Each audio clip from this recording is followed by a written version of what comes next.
ونستعينه ونستغفره ونؤمن به ونتوكل عليه ونعوذ بالله من شرور أنفسنا ومن سيئات أعمالنا من يهده الله فلا مضل له ومن يضلله فلا هادي له ونشهد أن لا إله إلا الله وحده لا شريك له ونشهد أن سيدنا وسندنا وحبيبنا ومولانا محمدا عبده ورسوله أما بعد قال الله تبارك وتعالى في القرآن المجيد والفرقان الحميد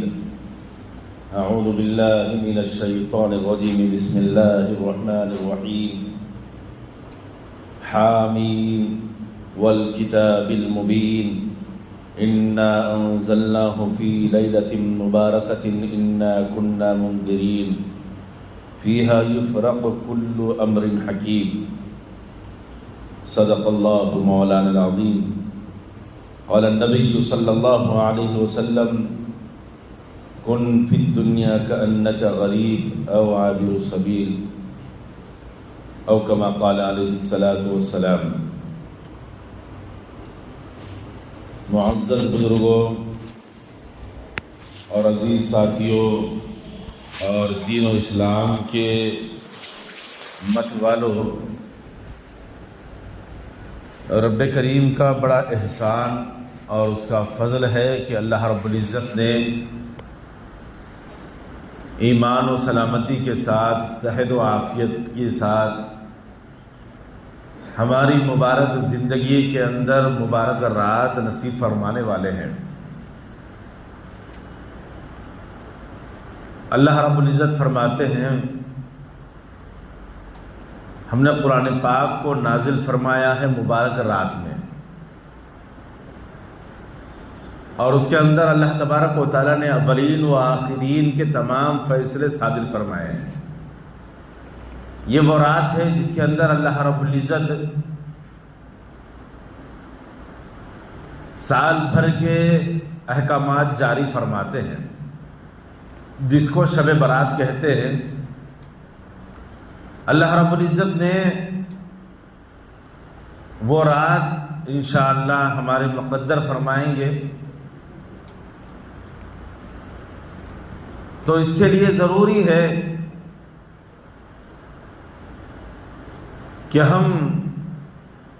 اور سارے لوگوں کے لیے، ساری انسانیت کے لیے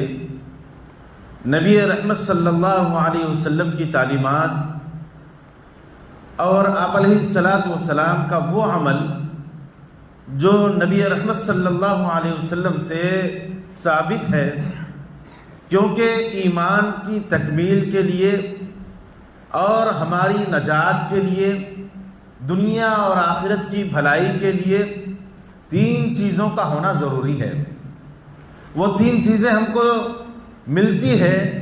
شریعت محمدیہ نبی رحمت صلی اللہ علیہ وسلم کے ذریعے سے، جو اللہ رب العزت نے کلام پاک میں 12 مقامات پر اس کی واضح نشانیات بتائی ہے۔ ان چیزوں کو اپنانا ہے اور اس کے مطابق اپنے آپ کو ان احکامات کے اندر، ان تعلیمات کے مطابق اور اس طریقہ کار کے زندگی سے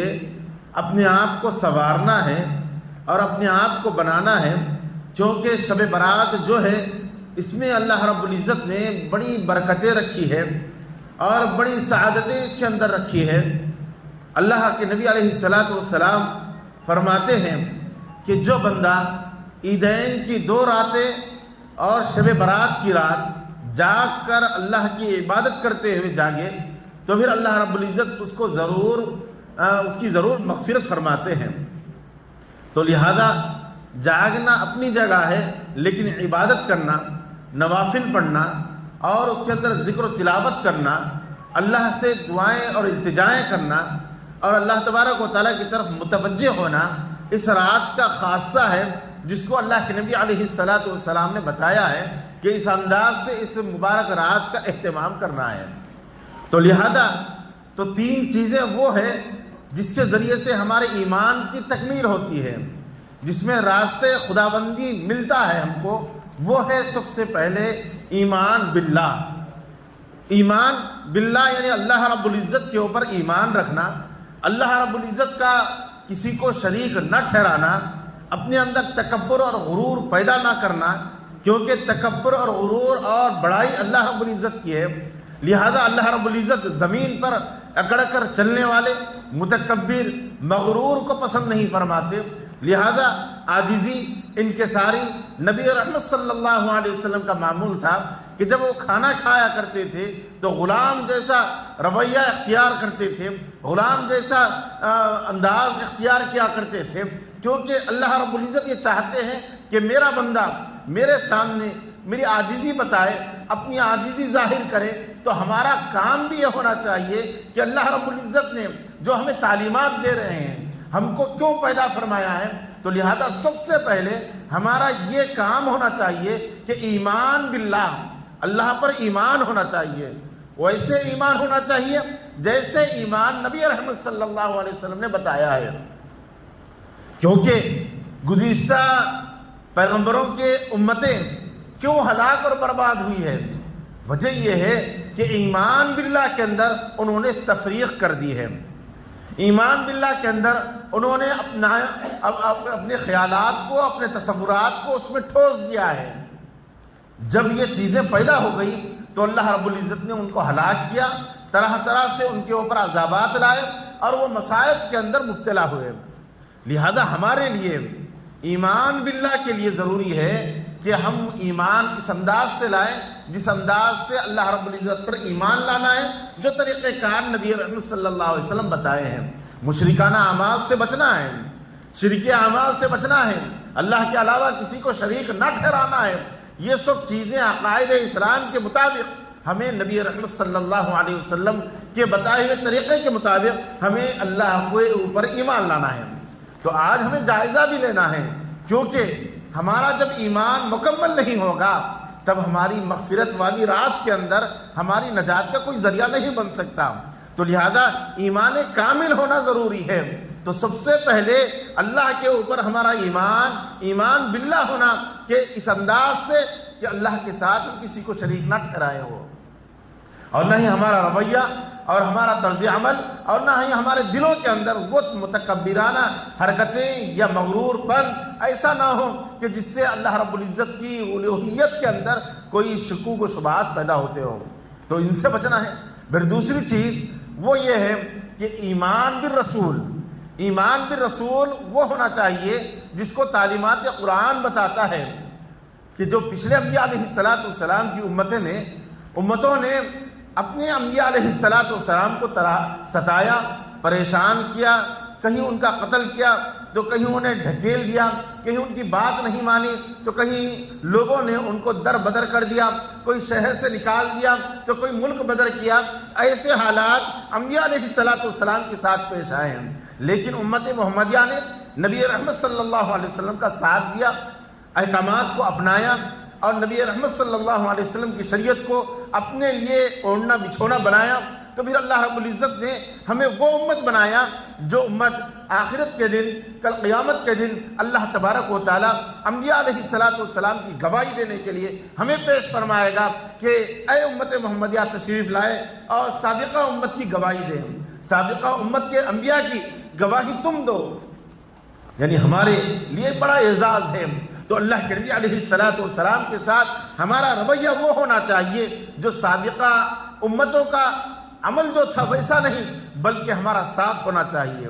ایمان بالرسول یہ ہونا چاہیے کہ نبی آخر الزمان صلی اللہ علیہ وسلم کے بعد کوئی نبی نہیں، آپ علیہ السلام کے بعد کوئی رسول نہیں، اللہ کی کتاب کے بعد کوئی کتاب نہیں، اللہ کے نبی علیہ السلام نے جو شریعت، جو دین، جو اسلام لائے ہیں وہ اسلام ہمیں فالو بھی کرنا ہے، کیونکہ ہمیں اپنا ایمان مضبوط کرنا ہے، کیونکہ آنے والی جو رات ہے شب برات، اس کے اندر اللہ تبارک و تعالی ہمارے فیصلے کرنے والے ہیں، ہمارے اچھے اور برے کاموں کا فیصلہ دینے والے ہیں۔ ہماری فہرست بنائی جانے والی ہے سال بھر کی کہ ہم کیسے رہنے والے ہیں، ہمارے اعمال کیسے ہونے والے ہیں۔ اگر ہم آج درست کر لیں گے، آج ہم اگر صحیح کر لیں گے، آج ہم اپنے ایمان کو، ایمان باللہ کو، ایمان بالرسول کا اگر ہم درست کر لیں گے تو عزیز ساتھیوں ہمیں ایمان والوں میں شمار فرمایا جائے گا۔ پھر تیسری بات ایمان بالآخرہ۔ ایمان بالآخرت وہ یہ ہے کہ اللہ تبارک و تعالیٰ نے ہمارے لیے، ساری انسانیت کے لیے اللہ تبارک و تعالیٰ نے جزا و سزا کا معاملہ رکھا ہے، جنت و جہنم کا معاملہ رکھا ہے۔ اس کے اندر ہمارا ایمان بالیقین ہے کہ اللہ تبارک و تعالیٰ ہمیں موت کے بعد ایک ابد الآباد والی زندگی دینے والے ہیں۔ جو اعمال ہم دنیا کے اندر جیسے کریں گے، کل قیامت کے دن اللہ تبارک و تعالیٰ ہمارا فیصلہ کرنے والا ہے۔ لہذا ہمارا یقین ہونا چاہیے، ہمارا استحکام ہونا چاہیے اس بات پر کہ اللہ رب العزت ہمیں دوبارہ اٹھائیں گے اور ہمارا فیصلہ کریں گے۔ لہذا ہمارے اعمال درست ہونا چاہیے، کیونکہ آنے والا جو دن ہے، آنے والی جو رات ہے، شب برات والی رات، اگر ہمارے اعمال ایمان باللہ سے، ایمان بالرسول سے، ایمان بالآخرت سے اگر درست ہو جائے گی کہ اللہ رب العزت نے آخرت کے اندر ہماری جزا و سزا رکھنے والے ہیں۔ حالانکہ یہاں تک کہ اللہ کے نبی علیہ السلام نے فرمایا اگر سینگ والی بکری بغیر سینگ والی بکری کو اگر وہ مارے تو کل قیامت کے دن بغیر سینگ والی بکری کو سینگ دیے جائیں گے اور سینگ والی بکری کے سینگ نکالے جائیں گے اور وہاں پر فیصلہ کیا جائے گا۔ یعنی اتنا عدل و انصاف اللہ تبارک و تعالیٰ قائم فرمانے والے ہیں۔ لہذا ہمارے اعمال درست ہونے چاہیے، ہمارے کام درست ہونے چاہیے۔ لہذا اللہ کے نبی علیہ السلام فرماتے ہیں کہ جو شب برات آنے والی ہے بڑی متبرک رات ہے، اس کے اندر اللہ رب العزت نے اپنے احکامات کو صادر کرنے والے ہیں۔ یہ وہ رات ہے جس کے اندر اللہ رب العزت نے مغفرت کے فیصلے کرنے والے ہیں۔ یہ وہ رات ہے کہ جس کے اندر جبرائیل امین علیہ السلام تشریف لائیں گے اور کہیں گے مانگو، جو مانگنا ہے آج کی رات مانگو۔ اللہ تبارک و تعالیٰ ساتوں آسمان یعنی زمین دنیا کی طرف آئے ہیں۔ سال بھر ہم اللہ سے دعائیں مانگتے ہیں، التجائیں کرتے ہیں، لیکن کوئی بھروسہ نہیں کہ ہماری دعاؤں کی قبولیت کا کوئی علامت ظاہر ہو جائے۔ لیکن شب برات ایسی رات ہے کہ اللہ رب العزت خود آسمان دنیا پر آتے ہیں اور کہتے ہیں مانگو، اپنی مغفرت طلب کرتے ہو تو طلب کرو، میں مغفرت کرنے کے لیے تیار ہوں۔ کوئی رزق مانگنے والا ہے تو اپنا رزق کے لیے دعائیں کرو، میں تمہاری رزق کے اندر وسعت کرنے والا ہوں۔ کوئی بیماریوں، آفتوں، بلائیوں سے پناہ مانگنے والے ہیں تو مانگو آج کی رات، میں تمہاری بلاؤں کو، مصیبتوں کو دور کرنے کے لیے میں تیار ہوں۔ لیکن توجہ میری طرف ہو، تمہاری دنیا سے کوئی ایسی لگاؤ نہ ہو کہ جس کے ذریعے سے کوئی ایمان کے اندر، ایمان باللہ کے اندر، ایمان بالرسول کے اندر، ایمان بالآخرت کے اندر کوئی کمی بیشی ہو جائے۔ لہذا عزیز ساتھیوں آنے والی جو رات ہے بڑی متبرک رات ہے، بڑی محترم رات ہے، جس کے اندر اللہ کے نبی علیہ السلام نے فرمایا کہ جو رات اس رات کے اندر عبادت کرے گا جاگ کر، اللہ تبارک و تعالیٰ ضرور اس کی مغفرت فرمائیں گے۔ جبرائیل امین علیہ السلام فرماتے ہیں جس طریقے سے عیدین ہوا کرتی ہے دنیا والوں کے لیے، عیدین ہوا کرتی ہے رمضان شریف، بقرعید اور یہ عید الاضحیٰ، جس طریقے سے دنیا والوں کے لیے عید ہوا کرتی ہے، اسی طریقے سے آسمان والوں کے لیے شب برات عید ہوا کرتی ہے۔ لہذا جو شخص عیدین کی رات اور اس شب برات کی رات کو جو جاگ کر اللہ کی رضا کے لیے، اللہ کی خوشنودی کے لیے عبادت کرے گا، دعائیں کرے گا، التجائیں کرے گا تو اللہ تبارک و تعالیٰ اس کی عبادت کو قبول فرمائیں گے، اس کی دعاؤں کو قبول فرمائیں گے، اس کی ضرورتوں کو پورا فرمائیں گے، اس کے تمام مسائل کو حل فرمائیں گے۔ لہذا عزیز ساتھیوں ہم آنے والے دن سے پہلے، آنے والے شب برات سے پہلے، آنے والے وقت سے پہلے ہم اپنے آپ کو تیار کریں، اپنے ذہنوں کو تیار کریں، اپنے دل و دماغ کو تیار کریں، اپنے جسم و جسے کو تیار کریں، کیونکہ اللہ تبارک و تعالیٰ نے ہمیں صحت دی ہے، سلامتی دی ہے، عافیت دی ہے، صحت دی ہے، اور اللہ تبارک و تعالیٰ نے ہمیں عافیت والی دنیا دی ہے۔ اس کے اندر ہمیں دنیا کو اس انداز سے بنانا ہے کہ ہم سے اللہ راضی ہو جائے، اللہ تبارک و تعالیٰ ہم سے خوش ہو جائے۔ اس انداز سے ان چند دنوں کے اندر 2-4 دن باقی ہے، اس کے اندر ہم اپنے آپ کی تیاری کریں کہ مجھے اللہ کے حضور حاضر ہونا ہے، اللہ کو مجھے منانا ہے۔ اللہ تبارک و تعالیٰ نے نبی رحمت صلی اللہ علیہ وسلم سے اعلان فرمایا کہ جو شب برات کے دن، شب برات کی رات اپنے آپ کو اللہ کے حضور حاضر رکھ کر اپنی التجائیں پیش کرے گا، اپنی دعائیں رکھے گا، تو اللہ تبارک و تعالیٰ ضرور اس کی دعاؤں کو قبول فرمائیں گے۔ پھر اللہ تبارک و تعالیٰ نبی رحمت صلی اللہ علیہ وسلم کے ذریعے سے بتاتے ہیں کہ یہ وہ رات ہے جس میں اللہ رب العزت اچھے اور برے کی، اور جو اللہ تبارک و تعالیٰ نے ہر ایک کا جو معاملات رکھے ہیں ان سب کے فیصلے فرمانے والے ہیں۔ جو مغفرت طلب کرے گا اللہ تبارک و تعالیٰ اس کی مغفرت کرنے والے ہیں۔ جو بندہ اللہ کی طرف متوجہ ہوگا اللہ تبارک و تعالیٰ اس کے تمام مسائل کو حل فرمانے والے ہیں۔ لیکن 5 ایسے لوگ ہیں جن کی اللہ تبارک و تعالیٰ اس متبرک رات کے اندر، اس مغفرت والی رات کے اندر مغفرت نہیں فرماتے ہیں۔ حضرت جبرائیل امین علیہ السلام اللہ کے نبی علیہ السلام کے پاس آئے اور عرض کیا، اے اللہ کے نبی علیہ السلام، آج کی رات بنو کلب کی بکریوں کے بالوں کے مطابق اللہ تبارک و تعالیٰ لوگوں کی مغفرت فرمانے والے ہیں۔ دیکھیے، اندازہ لگائیے اللہ رب العزت اپنی مغفرت کی چادر کیسے پھیلائے رکھے ہیں کہ سب کی عمومی بخشش کا فیصلہ کر رہے ہیں، لیکن 5 ایسے لوگ ہوں گے اس رات کے اندر بخشے نہیں جائیں گے۔ لہذا ہم اپنا جائزہ لینا ہے، اپنے آپ کو دیکھنا ہے، کہیں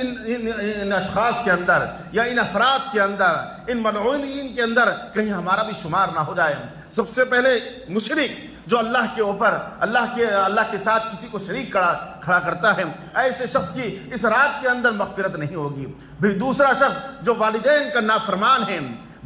نافرمان ہے، ایسے شخص کی بھی اللہ تبارک و تعالیٰ اس رات کے اندر مغفرت نہیں فرماتے۔ لہذا ان چیزوں کے اندر ہم اپنا جائزہ لیں کہ اللہ رب العزت نے مجھے بخشش کا راستہ فراہم کر رہے ہیں، لیکن کہیں میں ان چیزوں کو اپنا کر کہیں وہ راستے کو منقطع نہیں کر رہا ہوں، کہیں راستے سے رکا ہوا تو نہیں ہوں۔ لہذا ہم آج صاف کر لیں، آج ان راستوں کو درست کر لیں، آج ان راستوں کے اندر ہمیں جانا ہے، کیونکہ اللہ تبارک و تعالیٰ ہمارا ایمان ہے، یقین ہے، ایمان کامل ہے کہ اللہ رب العزت سے ہمیں ملنا ہے۔ آخرت کا ہمیں مکمل یقین ہے کہ اللہ تبارک و تعالیٰ نے یہ عارضی دنیا رکھی ہے، یہ دنیا کے بعد ہمیں ایک اور دنیا آنے والی ہے، وہ آخرت والی دنیا ہے۔ لہذا ہم یہاں سدھر جائیں، سنبھل جائیں، کیونکہ اللہ رب العزت نے ہمیں یوں ہی نہیں چھوڑا ہے، نہ ہی بیگانہ چھوڑا ہے، نہ ہی لاوارث چھوڑا ہے، بلکہ انبیاء علیہ السلام کے سلسلے کو ابتدائی زمانے سے چلایا ہے، اور یہاں تک کہ ہمارے اور آپ کے آقا نبی رحمت صلی اللہ علیہ وسلم تک یہ سلسلہ چلا ہے۔ ہر نبی، ہر پیغمبر، ہر رسول، ہر اللہ کا پیغمبر یہ بات امت کو بتایا ہے کہ تمہاری زندگی اور تمہاری دنیا میں بھیجے جانے کا مقصد یہ ہے کہ تم اللہ کی معرفت حاصل کرو، اللہ کو راضی کرو، اللہ اور دنیا کے اندر جینے کا سلیقہ کیا ہے، دنیا کے اندر رہنے کا طریقہ کیا ہے، دنیا کے اندر اللہ کو راضی کرنے کا سبب کیا ہے، یہ تمام چیزیں انبیاء علیہ السلام نے اپنی اپنی امتوں کو بتائے ہیں اور سمجھائے ہیں۔ لہذا ہمیں اللہ تبارک و تعالیٰ سے قوی امید ہے کہ ہم اپنے اعمال کو ہم درست کریں، پھر اللہ سے ہم رجوع ہوں تو پھر اللہ تبارک و تعالیٰ ہماری ضرور مغفرت فرمائیں گے۔ جس طریقے سے مشرکانہ اعمال سے بچنا ہے، اسی طریقے سے والدین کی نافرمانی سے بچنا ہے، پھر اسی طریقے سے زنا کاری سے بچنا ہے، پھر اسی طریقے سے سود کے عمل سے ہمیں بچنا ہے، اور شراب جو ام الخبائث ہے، جس کو نبی رحمت صلی اللہ علیہ وسلم نے بتایا الخمر جماع الاسم، شراب تمام برائیوں کی جڑ ہے۔ جو بندہ شراب پیتا ہے یا شراب کا عادی ہوتا ہے، ایسا بندے کی مغفرت اس رات کے اندر نہیں ہوگی، اور جو اس کے اندر ملوث ہوتا ہے تو ایسا شخص نہ اس کو کوئی اعمال کا پتہ ہوتا ہے، نہ اس کو اپنی حرکات کا کوئی پتہ لگتا ہے کہ وہ کیا کر رہا ہے، کیا بول رہا ہے، کیا کر رہا ہے۔ تو عزیز ساتھیوں، ان حرکات سے توبہ کریں، اور اگر ان اعمال کے اندر ملوث ہے تو ان سے باز آ جائیں، کیونکہ راستہ ہمیں جو مغفرت کا کھلا ہوا ہے، اللہ تبارک و تعالیٰ ہماری مغفرت کرنا چاہتے ہیں، اللہ تبارک و تعالیٰ اپنی جود و سخا پھیلائے رکھے ہیں۔ اگر ہم لینا نہ چاہیں اور ان چیزوں سے رکنا نہ چاہیں تو پھر اللہ رب العزت ہماری مغفرت بھی نہیں کریں گے۔ تو لہذا عزیز ساتھیوں، ہم عزم مصمم کریں، پکا ارادہ کریں کہ اللہ رب العزت نے ہمارے لیے دربار کھول رکھے ہیں، لہذا اس دربار کے ذریعے سے، مغفرت والے راستے کے ذریعے سے ہم آنے والے شب برات کے اندر ہم اپنی ضرور مغفرت کرائیں گے۔ کیونکہ اللہ تبارک و تعالیٰ کون اس دنیا کے اندر امیر ہوگا، کون غریب ہوگا، کون زندہ رہے گا کون مرے گا، کس کا نکاح ہوگا کس کا کفن بٹے گا، یہ تمام چیزیں اللہ تبارک و تعالیٰ اس رات کے اندر تمام چیزیں مقدر کرنے والے ہیں، لکھنے والے ہیں۔ لہذا ہم اپنے آپ کو سدھاریں، اپنے اعمال کو سدھاریں، اپنے کردار کو سدھاریں، اپنے گھروں کے اندر دینی ماحول بنائیں، اور اپنے بچیوں کے اندر، اپنے بچوں کے اندر اور اپنے گھرانے کے اندر دینی اسلامی مزاج کو پیدا کریں، کیونکہ اسی کے ذریعے سے ہماری بھی نجات ہے۔ کیونکہ ہمارے ماتحت جتنے لوگ ہوتے ہیں یا ہمارے ماتحت جو افراد ہوتے ہیں، ان کے بارے میں بھی کل قیامت کے دن پوچھا جائے گا کہ تمہارے ماتحت اتنے افراد تھے، اتنے لوگ تھے، تم نے ان کو دینی اعتبار سے کس طریقے سے رہنمائی کی، کس طریقے سے ان کی تعلیم و تربیت کا بندوبست کیا۔ لہذا عزیز ساتھیوں، آج آنے والی شب برات ہے، اس سے پہلے ہمارے اعمال درست ہونا چاہیے، ہمارے کردار بھی درست ہونا چاہیے، ہمارے دل و دماغ کے اندر جو پائے جانے والے خناس چیزیں ہیں، خباثتیں ہیں، تکبر ہے، حسد ہے، بغض ہے، عداوت ہے، ان تمام چیزوں سے ہمارے دل و دماغ پاک ہونا چاہیے۔ اللہ تبارک و تعالی ہم سب کو صحیح معنوں میں دین و ایمان کا متوالی بنائے، آنے والے شب برات کے اندر ہماری مغفرت کا ذریعہ بنائے، اور وہ اعمال کرنے کی توفیق نصیب فرمائے جس کے ذریعے سے اللہ خوش ہو جائے، اللہ کے نبی علیہ الصلوۃ والسلام کی رضامندی ہمیں حاصل ہو۔ آمین۔ وما علینا الا البلاغ۔ جو احباب سنت نہیں پڑھے سنت پڑھ لیں۔